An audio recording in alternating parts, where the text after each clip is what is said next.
¿Qué tal? ¿Cómo están? Bienvenidos a Implicados. En nuestro programa de hoy, en la primera parte, vamos a hablar de los beneficios para jóvenes y adultos de jugar a juegos de rol. Y en la segunda mitad del programa hablaremos con un periodista y un divulgador del Camino de Santiago. Les invito a quedarse con nosotros durante la siguiente hora. Comienza Implicados.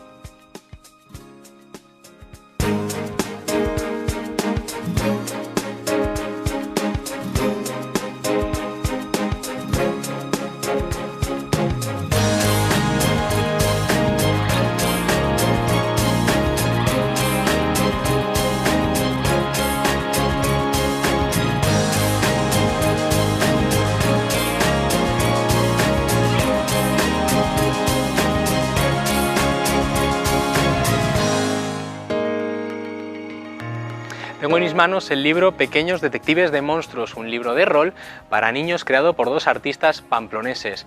Vamos a hablar con ellos, con sus protagonistas y también con el miembro de la asociación Alter Paradox y la directora de una ludoteca. Les presento, a mi izquierda se encuentra Álvaro Corcín, él es coautor de este libro de Detectives de Monstruos. Bienvenido. Gracias, buenas. Gracias por estar aquí. A mi derecha se encuentra Eduardo García, él es el secretario de Alter Paradox, una asociación sin ánimo de lucro que promueve juegos de rol, juegos de mesa, diferentes tipos de juego. Bienvenido. Gracias. Y también se encuentra a mi izquierda Patricia de Blas, ella es la coautora, junto con Álvaro, del libro Detectives de Monstruos. Bienvenida, gracias por estar aquí. Y por último, Mike Iriarte me acompaña a mi derecha, ella es directora de la ludoteca Badabun, una ludoteca donde también se juega a este libro de rol, entre otras actividades. Bienvenida, gracias por estar aquí. Hola, muchas gracias. Bueno, hemos comenzado hablando que Pequeños Detectives de Monstruos es un libro de rol creado para niños, sobre todo para que puedan vencer sus miedos. Pues os pregunto a cualquiera de los dos, Álvaro, ¿por qué decidisteis entre los dos, entre Patricia y tú, crear este libro? Pues esto ocurrió como un proyecto final de grado. Era el trabajo de Patri, o sea que casi mejor se lo preguntas a ella. Patricia, Bueno, me pasa la bola, la pelota. Sí, esto surgió como mi proyecto final de grado en diseño de la Universidad de Barcelona para solucionar un problema social. A mí desde siempre me han interesado las inseguridades, sobre todo mis compañeros que en un ámbito creativo y artístico pues igual no querían mostrar sus trabajos a compañeros de clase por el miedo a las críticas, ¿no? Y me puse a investigar sobre los miedos y las inseguridades y poco a poco fui llegando a la conclusión de que todos los miedos, o sea, los miedos que tenemos desde pequeños van evolucionando junto con nosotros según la época de nuestra vida o las relaciones que tenemos en nuestro entorno. Hablando con psicólogos y pedagogos, llegué a la conclusión de que los juegos de rol, los juegos de interpretación es la mejor manera de enfrentar los miedos. Y Álvaro siempre ha estado conmigo a mi lado desde el bachiller artístico que estudiamos aquí en Pamplona, y cuando salí de la universidad le propuse hacer este proyecto juntos, porque no es lo mismo un proyecto universitario que un proyecto profesional, y a mí me venía muy grande. Sabía cómo trabajaba él, cómo trabajamos juntos, y fue esta unión junto con la editorial No Solo Rol que ha sido posible este proyecto. Crear este proyecto que has elegido, bueno, que sea un libro de rol para todos, que ese objetivo que tenías de ayudar a vencer miedos. Quizá debamos definir qué significa, qué es un juego de rol, qué entendemos por un juego de rol. Te lo preguntaré a ti, Eduardo, pero antes quiero que veamos esta misma pregunta que le hemos hecho a la gente en la calle. ¿Qué les viene a la mente cuando les preguntamos qué es un juego de rol?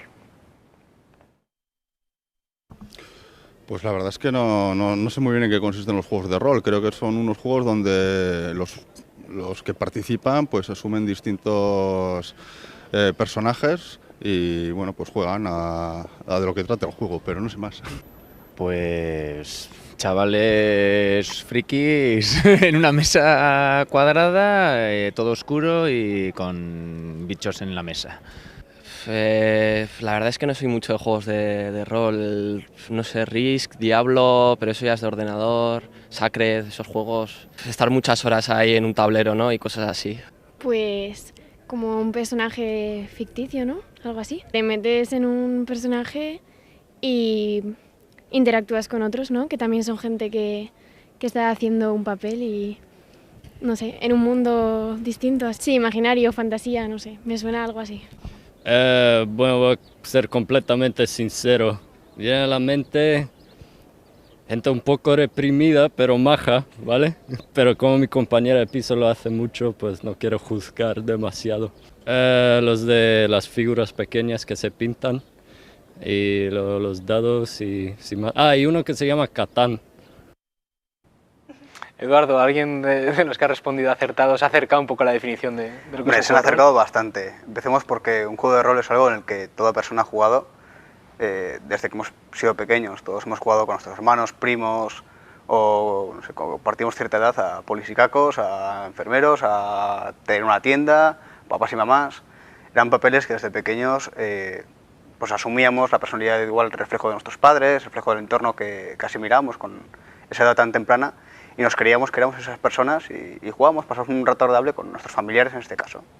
En el lado ya adulto o adolescente, los juegos de rol, había una persona que sí que lo ha dicho bastante bien, que básicamente es usar la imaginación, es un motor de juego que usa como tal la imaginación. Es un grupo de personas, depende de qué juego, será menor o mayor, que se sienta en torno a una mesa, normalmente en un sitio bastante iluminado, porque si no, no lees, no en un sitio oscuro, sino, si no, no lees las cosas, ¿no? Y básicamente es seguir una historia. Hay uno de estos jugadores, una de estas personas, que es el máster, se llama el narrador, que es el narrador de un cuento, básicamente, que se lo plantea a los jugadores y estos van superando distintas fases, problemas, elecciones, misiones que tengan que hacer, como sus personajes. Ya puede ser basado en el Hobbit, que hay un juego relativamente parecido a ello, o en Señor de los Anillos, en temática igual más oscura como ser vampiros o siendo pequeños detectives de monstruos. Por ejemplo, y comentas, supongo estos juegos fomentan la imaginación. Aparte, estas historias, el narrador, el máster, las crea previamente, no es un juego que se improvise, sino que tiene además un trabajo detrás importante. Tiene un trabajo muy importante detrás que bueno, no solo fomentamos la imaginación, sino también algo tan importante como el trabajo en equipo y saber un juego de rol no lo gana una persona, lo gana el equipo. Hay que jugar juntos, pues si no juegas juntos, realmente el juego carece de miga. Entonces es una historia que tiene mucho trabajo de fondo, el máster, en este caso el narrador, se lo ha estado preparando muchísimo. Y luego plantea esa historia, siempre con un abanico grande de posibilidad de que los jugadores la varíen. Digamos que hay unos puntos por los que la historia va a pasar, pero todo depende de lo que hacen los jugadores, de lo que hacen sus personajes. Mique, voy contigo ahora. Como directora de la ludoteca Badagun, usáis este libro, por ejemplo, Pequeños detectives de monstruos, entre otras ofertas de ocio que tenéis. ¿Cuál es la importancia para el desarrollo de los niños de jugar a este tipo de juegos? Lo bueno que tienen es que es una especie, intentando poner palabras de la calle, ¿vale?, de teatro semi-improvisado, semi-dirigido. ¿Vale? Lo que comentaba Eduardo, que llevamos toda la vida jugando a rol, es el juego interpretativo que tienen los niños desde que aprenden a tener concepto de juego abstracto, ¿no? Jugamos a papás y mamás, yo hago de papá, tú haces de mamá, yo hago de hermano mayor, tú haces de perro, y el niño hacía de perro, y ves al niño que hace de perro y que va a gatas. Aquí un juego de rol es esto mismo, pero con unas normas. Puede tener un libro, como tiene esto, puede tener un tablero o unas figuritas, como decían, que te vas moviendo y que es otro tipo de juegos de rol. Puede tener dados o no tener dados, pueden tener distintos tipos de puntuación o no tener puntuación, y estos libros lo que hacen es un poco regular o poner alguna norma a lo que es el desarrollo del juego, de manera que el narrador, que pueden ser expertos porque llevan toda la vida jugando a rol, o puede ser un padre cualquiera porque Pequeños detectives de monstruos está perfectamente explicado para que todo el mundo pueda jugar. Un padre que no tenga ni idea de rol está ahí, qué es lo que hay que hacer, por dónde se empieza, cómo se cuenta, cómo no se cuenta, ¿vale?, pueda fomentar en los pequeños, en la familia, en todas esas cosas, el desarrollo de una pequeña historia, que es en lo que consiste un juego de rol, ¿no? Yo interpreto un personaje, tengo un narrador que me va guiando a lo largo de la historia y llegamos a un punto final que puede ser que encontramos el monstruo, o que puede ser que no lo encontramos y nos hacemos amigos, o que puede ser que nos hace una travesura y entonces nos enfadamos, ¿no? O que en juegos de más mayores pues puede ser eso, ¿no? Pues que encuentras al asesino o no, o lo que sea. Y cómo sorteamos entre todos los jugadores, ¿no?, esos obstáculos que van saliendo, que va poniendo el máster, el creador de la historia. En concreto, en Pequeños detectives de monstruos, ¿cómo fue el proceso creativo, Álvaro, del libro? ¿En qué os inspirasteis? ¿Conocíais ya otros juegos de rol para tener una referencia? ¿Cuál es su estructura un poco? Nos inspiramos en un juego de rol que se llama La Torre de Rudesindus, que también es de la misma editorial. Era muy sencillo, y se basaba en que la única regla era que tenías que tirar 3 dados y quedarte el del medio. Y eras unos diablillos y tal, y entonces la temática era un poco más oscura porque era de un mago y unos demonios que actuaban para él y no sé qué, ¿no? Entonces, cuando los niños aparecían en las jornadas y les pedían a los de No Solo Rol a ver si podemos jugar algo, pues siempre les ponían ese juego. Y dijeron, oye, pues vamos a hacer uno más sencillo, ¿no?, para niños. Y así empezó, o sea que tiene más o menos las mismas reglas, que es muy pocas, y unos miedos de los sustos y tal. Me interesa, hablas de reglas pocas, la mayoría de libros de rol, yo los que conozco, tienen un mogollón de reglas, tienes que estar varias semanas casi leyendo, estudiándote el libro. Este es muy sencillo, se puede casi empezar a jugar la misma tarde que lo adquirimos. Sí. Respecto a su estructura, ¿la veis, qué tal?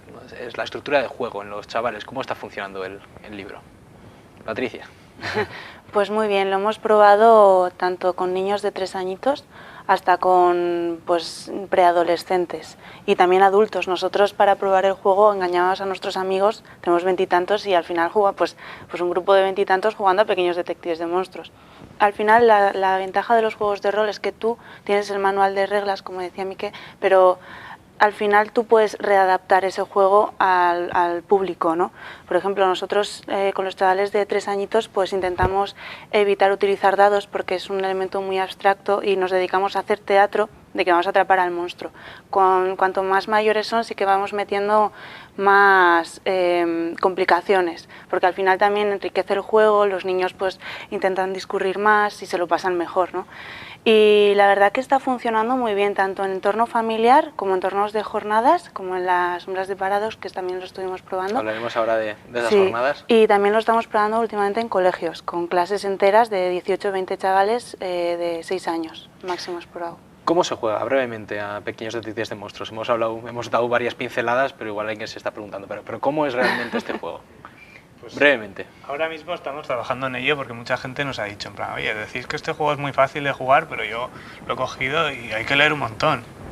Y, hombre, sí que es cierto, lo que pasa es que realmente si lo comparas con otros es muy fácil, ¿no? Brevemente, hay un monstruo en una casa que hace determinadas fechorías, pues depende de qué monstruo es, pues el de debajo de la cama colecciona calcetines, ¿no? Y hace cosas relacionadas pues con trastadas en la cama, ¿no? Entonces, si vas a esa casa y hay pistas que te llevan a ese monstruo, pues al final tienes que ir deduciendo con la ayuda del libro de qué monstruo se trata, ¿no? Y entonces una vez lo hemos atrapado, pues se supera el miedo entre todos con la ayuda de los dados y así, pues reglas que tiene el juego, que ya digo son muy pocas, y una vez atrapamos al monstruo, pues le lanzamos una red y luego o a lo mejor no lo atrapamos, ¿no? Que lo que decía antes Mique, que lo ha explicado muy bien, que a lo mejor el monstruo pues estaba asustado y pues estaba haciendo esos problemas, ¿no? Entonces igual le damos un patito de goma, que a los monstruos también les gustan mucho, y al monstruo ya se queda contento, nos hacemos amigos suyos y hemos ganado la partida entre todos.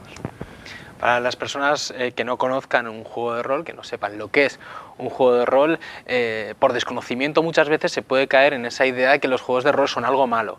Estas otras preguntas que hemos querido hacer en la calle. ¿Cree que jugar a rol es algo malo o por el contrario, cree que tiene sus beneficios? No creo que sea nocivo. No, como todas las cosas, depende del uso que le des, ¿no? Cualquier cosa puede ser buena o mala en función del uso que le das. No, positivo. Sí, porque yo veo que se divierten un montón, se crean ahí historias, vamos, no. Hombre, como todo, si lo llevas hasta el final, pues puede ser algo malo, pero vamos, en principio divertido, sí. Todo en un equilibrio pues puede llegar a ser positivo, ¿no? Pero si te excedes, ¿no? Y estás ahí todo el día enganchado, ¿no? Pues al final son juegos, me imagino, que estás utilizando la cabeza, estrategia, estás intentando pensar lo que está pensando el rival, ¿no? Imaginación y no sé, y el estar pensando un poco lo que puede hacer el otro, ¿no? Pues como todos los juegos de estrategia. Yo creo que puede ser positivo. Si no estás enganchado y estás a todas horas ahí jugando, pasar un buen rato, conocer gente. Claro, es una manera de desarrollar las capacidades comunicativas y tal, trabajar en equipo y todo. Mique, ¿estás de acuerdo con lo que hemos escuchado? ¿Añadirías algo más? Añadiría la parte de la familia, ¿no? La parte del hecho en sí de tener tanto en los juegos de rol como en los juegos de mesa, como en el juego libre o dirigido, el tener algo que te une y que no es correr o que no es ir a una extraescolar o el colegio o limpiar la casa o poner la mesa, ¿no? El hecho en sí de decir, oye, pues mira, yo le voy a dedicar media hora o una hora los domingos a la tarde y vamos a jugar todos después de comer en el rato de la siesta, ¿no? Y sacas uno de estos juegos y creas o sea, mucha intimidad. Vínculos. Eso es, dentro de lo que es la familia, ¿no? Porque al final está tu papá contra tu mamá, porque no sé qué, los pequeños que se alían contra los mayores que nos tenemos que ayudar, yo que sé más que tú, porque al final aquí somos todos iguales, ya no es papá, mamá, no, o sea, que es que papá no se ha enterado de que está debajo de la cama, que no te enteras, ¿no? Entonces ahí se crean muchas complicidades y es un poco la parte que igual la gente, o los adultos con adultos, ¿no? No ven que de adulto a pequeño también se puede fomentar muchísimo, ¿no? Y une mucho a la familia. Eduardo habla de vínculos, también en gente joven y adulta, por ejemplo, Alter Paradox está enfocado sobre todo a gente adulta, no estamos hablando pues, de pequeños detectives de monstruos, más un rol más de gente, de niños, de niñas. En vuestro caso, en Alter Paradox estáis con gente adulta. ¿Qué vínculo se crea? ¿Qué beneficios tiene jugar a rol? ¿Qué os une? Pues vamos a ver, lo último que ha comunicado ha dicho que fomenta las habilidades de comunicación, de empatía, y es así, tal cual. Nosotros muchas veces, mi misma cuadrilla, no nos conocíamos, y nos conocimos a través de la asociación una vez que se puso en marcha, y mis mejores amigos han sido de ahí, gente que no se conocía y que se ha unido detrás de eso. También lo que decía ella, el tema de vínculos con las familias, no solo con juegos de rol, con juegos de mesa, recuperar un poco ese espacio en el que la familia está junta, que muchas veces estamos juntos y estamos cada uno con el móvil, con la tablet o con la televisión, pero eso no es realmente compartir un tiempo en familia, ¿no? O compartir un tiempo en cuadrilla, que parece que eso es casi o ir de bares o ir a jugar con la consola. No, quizás el espacio, la tranquilidad de sentarte alrededor de una mesa y disfrutar de la compañía de otros sin tener el móvil encima de la mesa, eso tiene un plus muy importante. Estar todos concentrados además en el mismo objetivo, compartir también risas, yo porque lo juego también en familia, con amigos y sé lo que es. ¿Cómo surge Alter Paradox, un poco esta asociación? ¿Qué es y cómo surge? Vamos a ver, ¿qué es? Es una asociación sin ánimo de lucro, en primer lugar, destinada a jóvenes a partir de los 14 años en adelante. Porque yo creo que joven es todo el mundo, igual que tengas 14, 80, mientras te sientas joven, puedes, ¿no? Y se fundó en el 2005, este año es nuestro 10º aniversario. Básicamente nos juntamos unos cuantos que tenemos estas inquietudes a raíz de visitar otras asociaciones, en este caso del País Vasco, y decíamos, bueno, sabemos que en Pamplona hay movimiento de esto, sabemos que hay cuadrillas que les interesa, pues vamos a empezar a movernos, vamos a empezar a trabajar para juntar a esa gente, para sacarlos de sus casas y ofrecer un poco a la juventud un ocio no tan comercializado como el que vivimos hoy en día, un poco más humanizado y que sean capaces pues, de retomar la relación personal entre gente que se desconocía y igual al término de ese mismo día son amigos. Todo el mundo interesado en poder pertenecer a la asociación, podría en internet, Alter Paradox, y ahí tenéis toda la información para aquel que quiera unirse y que bueno, tenéis juegos de mesa, juegos de rol, os juntáis también para jugar, compartir tiempo, bueno, mucha gente que le interese. Contamos además con numerosos locales en Pamplona, bares, tiendas que colaboran activamente con nosotros, hacemos demostraciones en sus zonas, hacemos torneos. Ellos también son un foco importante para revertir esta situación, ¿no? De que los bares no sea el típico bar en el que solo ponen fútbol, en el que solo ponen la tele, sino que empieza a haber bares que no hay fútbol, no hay tele, no hay consolas, no hay nada, y lo que están las mesas, con los juegos... Con gente jugando. Y con gente jugando. ¿Y tu rama, el Bar Remix? El Bar Remix, por ejemplo. Por ejemplo, por poner un también ejemplo.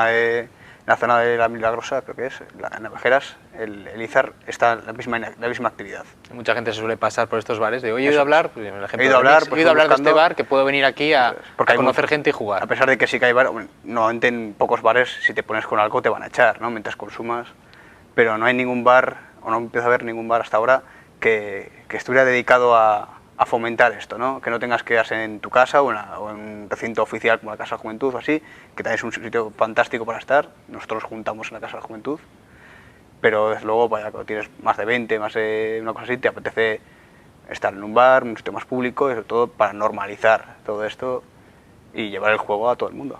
Hablamos antes del proceso creativo de un juego de rol. Te ponía yo el ejemplo de que los juegos de rol para adultos quizás sean más complicados. Necesitas pues, una semana para estudiarte bien, bastantes horas para estudiarte bien lo que es el libro. A la hora de crear pequeños detectives de monstruos, ¿qué ha sido lo más complicado, Álvaro, que habéis tenido para crear el libro? La mayor dificultad. Quizá la mayor dificultad es que fuera interesante para todas las edades y fácil para los niños. Porque queríamos que, al final acabó siendo un juego para niños, pero yo desde el principio quería que fuera un juego más. O sea, al final, con 20 años ya te digo que puedes jugar a esto si te apetece, si te gustan los detectives y los monstruos. Aunque luego hay otros juegos más interesantes igual en ese sentido.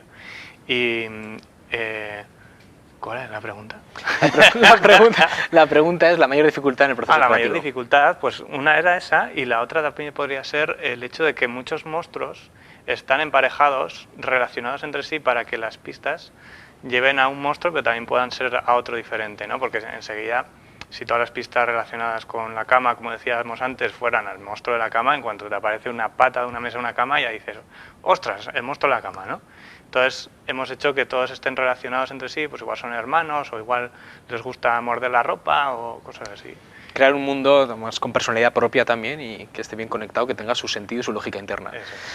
Comentáis que vais a participar, ha mencionado Patricia, en Umbras de Paradox, que va a estar el libro, lo organizáis en Alter Paradox. Cuéntanos un poco qué es Umbras de Paradox. Este año es la 8ª jornada, si no me equivoco, 8ª jornada. Cuéntame un poco qué es Umbras de Paradox, en qué consiste y sobre todo este año también qué fechas y para todo el que quiera participar. Bueno, el proyecto Umbras de Paradox podemos decir que es un proyecto más dentro de la agenda que tiene la asociación, pero también es el proyecto más grande y más ambicioso que llevamos. Como dices, estas son las 8ª jornadas que hacemos.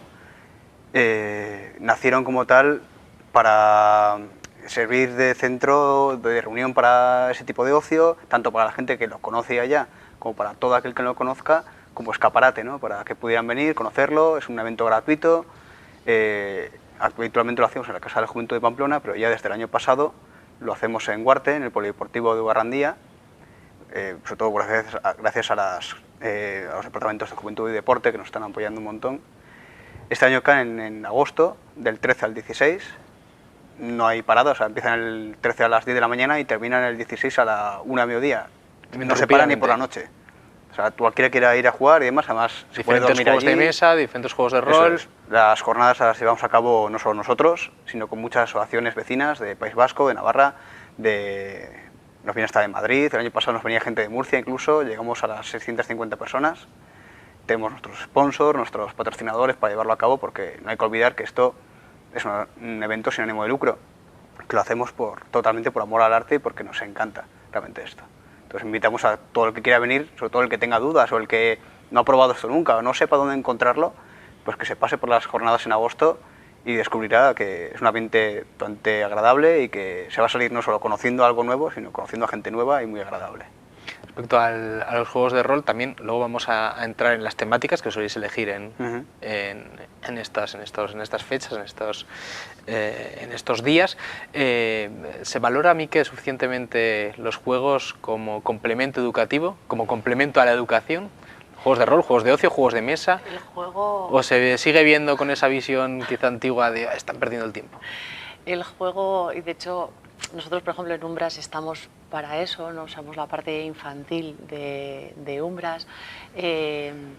Los niños nacen jugando, aprenden jugando, ¿no? Y llega un momento en el que creo que es a eso de los 6, 7 años, ¿no? De repente el juego es como, ya vale, estás perdiendo el tiempo, ¿no? Entonces una cosa la que tú has nacido y la sabes cómo respirar, ¿no? De repente es perder el tiempo. Entonces uno de nuestros objetivos, tanto en Umbras como en la ludoteca, como en todas las cosas que nosotros hacemos, es desmitificar, ¿vale?, el hecho en sí de que jugar es una pérdida de tiempo. Yo le digo a todas mis familias, lo digo todas las veces que voy, pues como empresaria, como madre, es al revés. Convierte tu vida en un juego y entonces te vas a dar cuenta de que vas a disfrutar mucho más. Es decir, dirigir una empresa es jugar, criar niños es jugar, jugar es jugar y no es perder el tiempo, es disfrutar de un hecho concreto, ¿no? Entonces el hecho en sí pues eso, de que los niños tengan juego libre, de que tengan tiempo o de que tengan juego semidirigido, ¿no? Que igual es que hay que dejarles jugar libre, no, pues igual pones 4 o 5 normas como aquí, ¿no? Vamos a buscar... Pienso en el monstruo de los calcetines, ¿no? Vamos a buscar calcetines. Hoy tendremos un monstruo. Y en un momento estás jugando con tus críos y en realidad lo que estás haciendo es emparejar calcetines, ¿no? Con tus mismos niños, este monstruo, me cachis, no sé qué, ¿no? Y entonces es un poco eso, ¿no? El desmitificar un poco que el juego no es una pérdida de tiempo, es una forma de vida. Y si todos, desde chiquiticos hasta mayores, ¿vale? Seguimos con esa costumbre, es una costumbre súper sana, ¿vale? Ayuda a desconectar, ayuda a refrescarte, a ver las cosas desde otro punto de vista. Todo porque nos han metido en la cabeza como que jugar es de críos, ¿no? Que los adultos ya tenemos una vida un poco gris, que si trabajo, que si búscate casa, búscate mujer o marido, búscate pues, tener hijos, que ahora tienes que hacer esto, ahora tienes que hacer una vida un poco guionizada, ¿no? Hay que buscar también el esparcimiento personal, que no solo es quedar con los amigos e irte a cenar o irte a tomar algo o ir al cine. El ocio no se limita únicamente a esto, sino puedes coger un juego, estar con tu familia, estar con tus amigos, y tranquilamente en casa y te pegas igual 5 o 6 horas el sábado a la noche en lugar de salir y te lo has pasado igual de bien o incluso mejor. Sí, parece como que está establecido una opinión, yo soy jugador de rol también, y una opinión personal que tengo, que parece que está establecido que, bueno, modos de ocio, ir al cine, ir al teatro, pues, tomar algo por ahí. Y si yo digo, no, yo me junto los domingos a la tarde para jugar al rol, ya dice, oye, qué friki. No, es como no lo hace todo el mundo, como no está digo yo, socialmente bien visto. No Luego sé el término friki pues, se ha dado un carácter muy peyorativo. Al cabo, frikis hay de todo. Para mí, a mí no me gusta el fútbol. Para mí los que les gusta el fútbol y viven para el fútbol, pues son frikis del fútbol, frikis de los coches. Hay frikis de todo. Friki, al fin y al cabo, es un término que se aplica a alguien que tiene una pasión o que tiene un hobby, ¿no? Todo el mundo es friki de algo. Respecto a los tipos de rol, que estamos hablando generalmente ahora de libro, de rol de libro, pues con un libro, con un máster, con alguien que dirige una historia, también hay rol de mesa que ha salido. En Umbras tenéis rol en vivo. Para todas aquellas personas que no sepan qué es el rol en vivo, en qué consiste, y luego elegís temáticas además. Sí. Yo les diría que pensaran primero en lo que es una obra de teatro, ¿no? Se han ido al Gallarre, han ido a cualquier otro teatro, han visto cómo es. Hay unas personas que escenifican un guión, escenifican unos papeles para divertimento, para gusto de quien va a verle. En el caso de un rol en vivo es lo mismo, solo que no hay público. Bueno, a veces sí lo hay, pero normalmente no lo hay. Entonces tú vas, tienes un personaje con un guión, unos objetivos, y te puedes vestir. Si es la época medieval, pues te vistes de medieval. Si es la época futurista, te vistes de futurista. Si es la época de los años 50, estás jugando si fuera la mafia, te vistes de la mafia. Lo que sea, ¿no? Y tienes un papel que desarrollar, un personaje. Y hay un máster que dirige todo. Sí, hay unos máster que están vigilando, pues hay unas normas, como, igual que en los libros, hay una serie de normas, y van vigilando que la historia se vaya encauzando hacia un sentido u otro y que haya vidilla, ¿no? Que haya un gusto que, al fin y al cabo, después de 4 o 5 horas que dura esto, incluso hay algunos, yo mismo la semana que viene voy a Guadalajara, uno de un fin de semana entero, pues que te vayas después de la experiencia diciendo que quieres repetir. Las temáticas que habéis elegido en otros años, ¿en qué está? Cuéntame un poco la que habéis elegido para este año y cuáles son las que habéis hasta la fecha tenido. Pues vamos a ver, de las jornadas. Este año hemos escogido la temática basada en la saga novelística de Canción de Hielo y Fuego, más conocida como por la serie de Juego de Tronos. Básicamente una temática va a ser decoración del sitio, decoración del polideportivo, actividades con esa temática de fondo y demás. En otros años hemos cogido pues, desde mitología, ciencia ficción, el oeste, un poco pues, cosas que llamen la atención, que también sean graciosas y que a la gente le gusten, básicamente. Sobre todo ahora Juego de Tronos porque está bastante de moda, entonces nos gusta a todos. Sí. A todo el mundo le gusta. A todo el mundo le gusta y todo el mundo seguro que la ha visto. Yo cuando leía Canción de Hielo y Fuego, antes del boom de la serie, por poner el ejemplo de antes, la gente me decía, qué friki esos libros que estás leyendo de fantasía. Ahora parece que es un boom y todo el mundo parece, bueno, se empieza a leer, empieza a Harry Potter. Está como aceptado. Igual. Sí. ¿Vosotros habéis jugado alguna vez antes algún juego de rol antes de crear el libro? Sí, yo sí. Yo conocía los juegos de rol gracias también a la asociación Alter Paradox. Y lo que pasa es que después, poco a poco se fue enfriando y me centré en otras cosas, pero eso del rol siempre lo había tenido ahí porque me encantaba esta forma de ver pues cómo hacer la vida, ¿no? En un juego, ¿no? Y al final, surgió por algún lado y dijimos el proyecto, venga, el proyecto, juego de rol, y coincidió con lo de los psicólogos y fue muy bien. En tu caso, Patricia, ¿también eras jugadora de No, rol? yo que va, yo los conocía por Álvaro, había oído muy poquillo de los juegos de rol, pero sí que es cierto que investigando y todas las ventajas que tienen, la educación, en la forma de crecer, de vida que te dan, ¿no? Todas las ventajas que tienen, creo que no se valoran tanto como deberían. Y es que sí, antes me has preguntado si he jugado alguna vez cuando era pequeña, sí, pero no lo sabía, pero como todo el mundo. Antes de despedirnos, bueno, yo creo que es algo que está en auge, ¿no? No solo los juegos de rol, sino los juegos de mesa, ¿no? Por ejemplo, gracias a juegos como Catán, ¿no? Pues que han acercado el Eurogame o otros juegos diferentes al Monopoly o estos los típicos, acercan un juego diferente que hay una interacción de personajes, ¿no? Por poner este ejemplo. Para despedirnos, ¿algún juego que cada uno de vosotros recomendaría? Puede ser de mesa, puede ser rol, algún juego, bueno, de jugarlo en familia, con amigos, que recomendaríais para aquellas personas que estén pensando, digamos, en iniciarse un poco en este tipo de ocio. Eduardo. Yo creo precisamente el Catán. El Catán. El Catán empezó su andadura hace 15 años, en España entró más tarde, porque en nuestro país siempre hemos andado un poco a la cola, ¿sabes? Con lo que dices tú, con el Monopoly, con el Scrabble y poco más. Y yo creo que el Catán es el juego perfecto. De hecho, lo juego con mi abuelo, con mis abuelas. O sea, es un juego que además gusta a todo el mundo. Yo te he comprobado que gusta a todo el mundo. Es muy sencillo y básicamente es de recursos, entonces... Gestionar recursos, sí. Eso es. Mique, ¿alguno se te ocurra?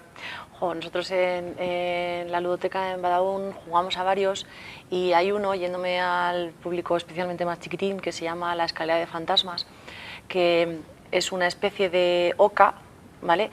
Pero las fichas, jugando los dados, una de las opciones es convertir a tu fichita en fantasma y entonces al final acabas jugando con fichas blancas, ¿vale? Empieza cada uno con su color. Son las fichas del parchís, el blanco, el verde, el azul y el rojo, creo que son, el amarillo. Y luego, conforme te va saliendo en el dado el fantasmita, tú vas tapando tu ficha. Y al final el niño tiene que acordarse cuál de los fantasmitas blancos es el suyo. Su color. ¿Vale? Tiene alguna norma más por detrás, pero claro, requiere... Muy bueno para niños, sobre todo para familia. Por bueno, yo soy incapaz de jugar, ¿eh? Soy la primera que pierde todas las veces. ¿En tu caso, Patricia? Yo la Torre de Rudesindus también, que fue el que ha inspirado este libro. Sí, fue el que me inició a mí en el rol, es muy rápido de pillar y muy divertido. ¿En tu caso, Álvaro? Pues el Story Cubes puede ser muy interesante, que es un juego de dados y cada dado, en vez de tener los numeritos, tiene un dibujito y tienes que tirar los dados y hacer una historia con los dibujitos que te salen. Lo conozco, sí, que viene una cajita pequeña.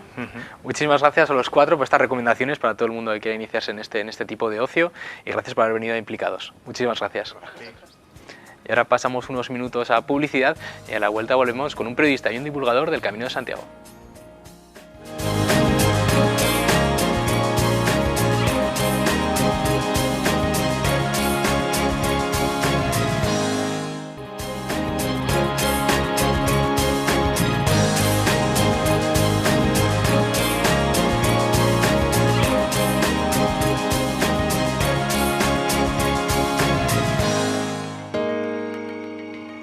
Continuamos en Implicados y vamos a centrarnos ahora en la divulgación del Camino de Santiago, personas que se dedican a dar a conocer el Camino de Santiago. Nos acompaña en nuestro plató Carlos Mencos, él es peregrino y periodista, director de la editorial Buen Camino y además premio Améric Picó 2015 a la difusión del Camino de Santiago.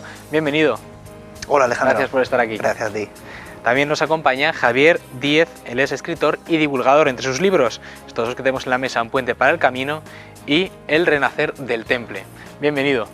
Gracias por estar aquí. Voy a empezar a preguntaros un poco sobre vuestra vida, que habéis enfocado pues, gran parte de vuestra vida, de vuestra profesión al Camino de Santiago. Carlos, ¿en qué momento de tu vida decides, yo me voy a dedicar a ser periodista del Camino de Santiago? Bueno, eso es un proceso, pero yo creo que en la adolescencia el camino me marcó mucho, lo hice y tenía relación por la familia. Y después, al ser periodista, de repente me vi informando a los futuros peregrinos y me di cuenta que esa era mi vocación, ¿no? Pues para que el futuro peregrino disfrutara y quedara tan marcado como me ocurrió a mí. Entonces yo quería ayudarles y por eso pues poco a poco ha ido creciendo la información que les he dado y hasta hoy ahí estoy metido. Y creaste la editorial Buen Camino. La editorial Buen Camino para profesionalizarlo y darles la información pues, a través de guías, a través de la página web o incluso ahora a través de los móviles. De una aplicación que pasaremos a hablar ahora un poco en profundidad sobre ella. En tu caso, Javier, ¿qué tiene el camino que ha hecho que te decidas a sacar, por ejemplo, estos 2 libros que tenemos aquí? Yo empecé a escribir muy tarde, he sido empresario toda mi vida, y empecé a escribir ya, tenía algo más de 50 años. Entonces he publicado bastante, he publicado una docena de libros y en editoriales de este tipo. Sí, entre ellos Un rey de estrenación, El último grito de Calígula, Nadie vio muerte tan bella, por decir algunos, La amante del rey, y los que tenemos aquí, Rehacer del temple, Un puente para el camino. Entonces el camino para mí siempre, no solo el camino, sino una de las cosas que a mí me chocó de siempre y me encantaba, y me sigue encantando, gracias a Dios, es el puente de Puente de la Reina, que fue un puente que marcó una época cambió la Edad Media, el puente de Puente de la Reina. Y pasaba mucho por ahí, por trabajo y eso, y siempre miraba y lo miraba. Y un día de repente dije, ¿por qué no escribo una novela sobre este puente? Sobre la historia del puente. Y entonces decidí y escribí Un puente para el camino, que es la historia de la construcción del puente por García III, el de Nájera, y su mujer, doña Estefanía. Y bueno... ¿Qué importancia tuvo para el Camino de Santiago el puente? Tiene una importancia que a mí me extraña muchas veces que no se saque más.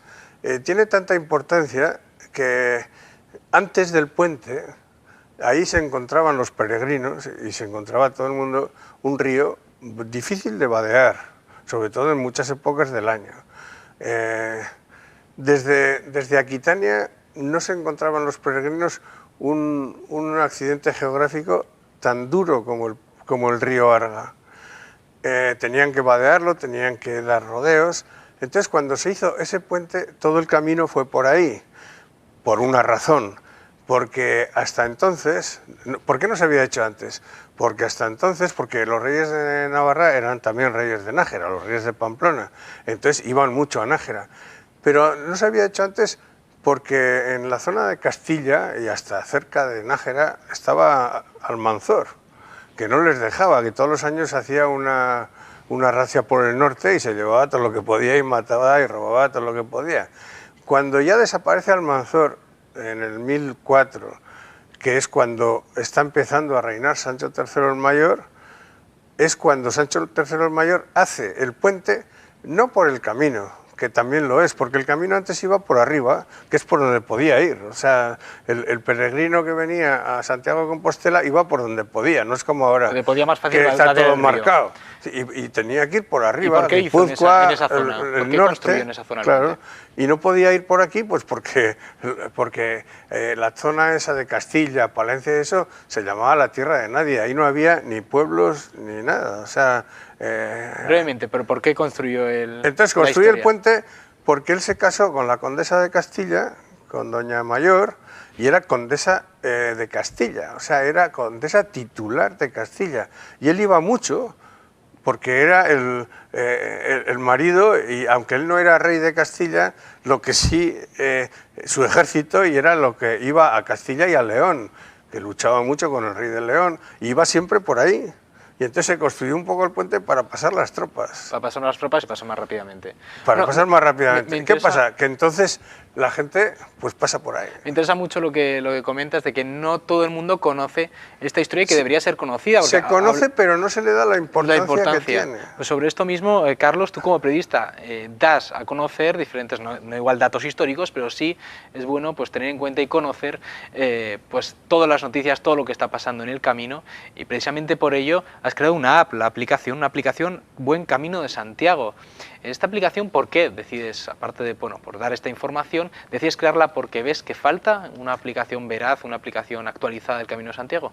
Sí, sobre todo por llegar a todos los peregrinos. Yo llevo 10 años informando al peregrino y veo que hay algunos datos que no puedo transmitir porque no pueden ser incluidos en las guías que se actualizan todos los años. Yo qué sé, por ejemplo, que va a cerrar un albergue 2 días porque se casa la hija del hospitalero o alguna cosa así. Pues son datos muy concretos que en las guías no se pueden incluir, aunque tengas PDF de actualizaciones, o que no se puede incluir en la página web porque el peregrino no consulta internet en el camino. Y la aplicación, la verdad es que era un potencial tremendo, porque puedes transmitir esa información que recibo a los peregrinos, depende del lugar en el que se encuentren, y así puedes evitar que tengan esos problemas e inconvenientes y así van a disfrutar mucho más el Camino de Santiago. ¿Cuál es el proceso, digamos, que has tenido para la hora de crear esta aplicación? ¿Cuál es el proceso? ¿Cómo es la estructura? Pues, digamos, los tiempos que te has tomado para hacerlo. Es interesante saberlo, porque hay que trabajar con informáticos y siempre es complejo y hay que aprender. Tú tienes que saber como periodista qué es lo que quieres y pedírselo a los informáticos. Yo contacté con 10 empresas informáticas y todos me dieron ideas muy interesantes desde el punto de vista informático, muy novedosas, pero que para un peregrino no era interesante.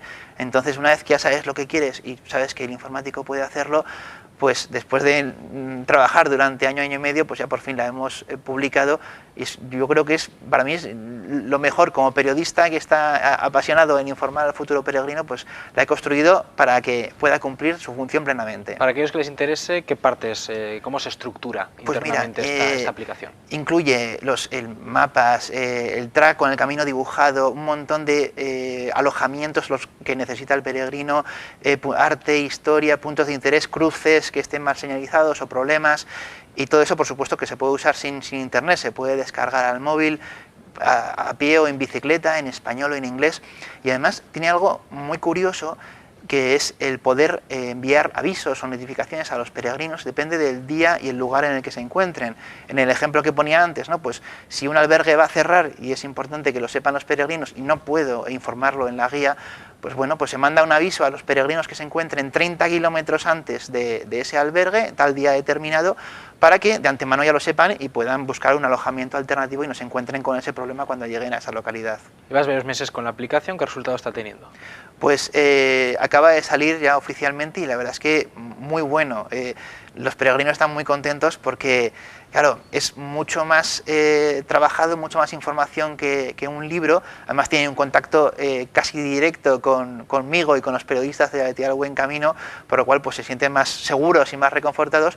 Y bueno, acaba de empezar y yo creo que irá creciendo, pero muy bien, muy bien. O sea, hacer el camino, digamos, con la seguridad de que hay alguien detrás también, detrás de sí, acompañándote que lo notan, el camino, porque han salido otras aplicaciones en los últimos meses, pero todas recogen información pues, de la Wikipedia o fotos gratuitas de internet, ¿no? O sea, saber que hay alguien detrás que busca un contenido periodístico, ¿no? Que sabe que es lo que quiere, lo que necesita el peregrino y no cualquier información que puedas encontrar por ahí. Además, bueno, importante porque cada vez hay más peregrinos del Camino de Santiago, cada vez el Camino de Santiago genera más interés. Javier, ¿qué tiene el Camino de Santiago que no solo genera más interés, sino también genera un interés literario cada vez mayor? Es que el Camino de Santiago son vivencias. Cada uno que lo hace no es como ir en coche a Madrid, es que son, lo que ha dicho Carlos hace un momento, con 30 kilómetros antes que les avises que se ha cerrado un albergue, son horas. O sea, entonces las vivencias, el conocimiento de las personas. Hoy día, yo cuando lo he hecho es que es una maravilla, porque hay una camaradería impresionante. Ahí te sale una novela sola, una novela moderna, como Paulo Coelho. Yo he escrito en la historia porque yo me he dedicado más a la novela histórica, ¿no?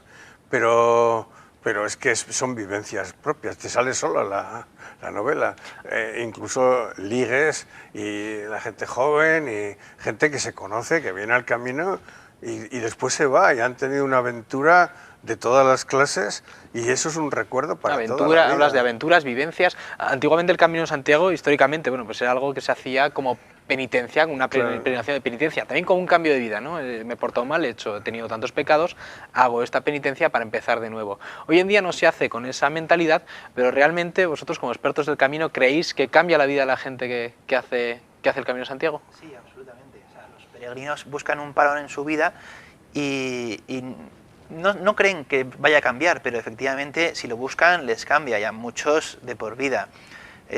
Sobre todo si lo pueden disfrutar y vivir plenamente y en buena compañía. Si se marca, lo que no sabes nunca es en qué dirección, pero cambia. Javier. Es que pasa una cosa, no solo es en plan religión, o sea, hay gente efectivamente de todos los pelos y señales, ¿no? Pero sí que tiene una gran espiritualidad, y la espiritualidad no solo es la religión, es muchas cosas, ¿no? Y naturalmente que sí, yo he conocido a mucha gente que que les ha cambiado la vida. Hablando de espiritualidad, religión y Camino de Santiago, tu libro, El Renacer del Temple, está relacionado con religión y Camino de Santiago. Sí, transcurre en el Camino de Santiago, no está relacionado. Transcurre durante el camino. Ayer, precisamente, era 13 viernes, y un 13 viernes de 1307, 13 de octubre, el rey de Francia y de Navarra mandó detener a todos los templarios. El proceso duró 7 años. En 1314 los quemaron a los líderes en el Sena, en la isla de los judíos, que ahí no existe, pero está donde está ahora, si habéis estado en París, supongo que sí, el Puente Nuevo y la estatua de Enrique de Navarra, de Enrique IV. Entonces ahí los quemaron. Entonces yo me invento, eso es más invención, el Renacer del Temple, que el Puente para el Camino, que es más exacto, que es más histórico. Me invento pues que Jacques de Molay, el gran maestre, viendo lo que iba a pasar, piensa que ya no se puede volver a ser el Temple lo que era, y entonces decide mandarlos a un grupo a que hagan renacer el Temple. Se había oído mucho de que había, aunque era en el siglo XIV, de que había América, no era América, pero bueno, que al otro lado del mar había muchas cosas, y él además, pues lo digo un poco como si tuviese, después de todo, era el maestro del Temple. Y brevemente, ¿qué relación tiene con el camino? Transcurre. Entonces va con el Arca de la Alianza, o sea, a esa gente que busca él, que salen de París, vienen aquí a Eunate, ahí estaba escondida el Arca de la Alianza, la auténtica, y entonces le manda que vayan a Finisterre, no a Santiago, a Finisterre, y de ahí a América. Entonces van a Eunate, encuentran el Arca de la Alianza y se van, y otros les persiguen. Nos quedamos con esa recomendación de estos dos libros, también con la recomendación, Carlos, esa aplicación, la aplicación Buen Camino de Santiago, para todas aquellas personas que quieran descargársela. Tenemos que despedir. Muchísimas gracias, Carlos, Javier, por haber venido aquí a Implicados. Gracias. Gracias a ti. Buen camino. Y a todos ustedes les esperamos la semana que viene aquí a la misma hora. Pasen una feliz semana.